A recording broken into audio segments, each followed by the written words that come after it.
বন্ধু তুমি তো আইসাও বিদেশ থেকে ভোট দিবার আইসাও। ভোট দিয়ে বলতে কি আমি আমার কোম্পানি ছুটি পাইছি, আমি আমার দেশে আসছি আমার ফ্যামিলিতে টাইম কাটানোর জন্য। এর মধ্যে ভোটও দিয়ে দিবা। তাহলে বন্ধু তোমার মনের ভিতর লুকায়া থাকা প্রতীকের নাম কি? জীবনের প্রথম হ্যাঁ কোনো গভর্নমেন্টের ভোটে মানে ভোট দেওয়ার জন্য যাবো। আচ্ছা, তোমার মনে থাকা লুকায়িত প্রতীকটার নাম কি বন্ধু?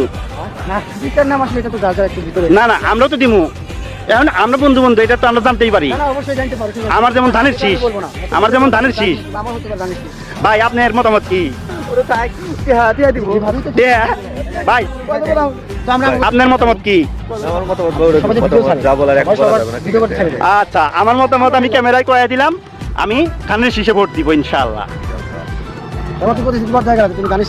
হ্যাঁ, আমি ধানের শীষ পছন্দ করি। তুমিও একটা দলকে পছন্দ করতে পারো, সেটা বলো। হাত পাখা নাকি এনসিপি? হ্যাঁ, তা ধানের শীষ যারা করে। আচ্ছা আচ্ছা আচ্ছা আচ্ছা আচ্ছা আচ্ছা আমারও এটা চাওয়া যে যদি জামাত ইসলামও ক্ষমতায় আসে তাহলে তারা যেন উন্নয়নের কাজ করে।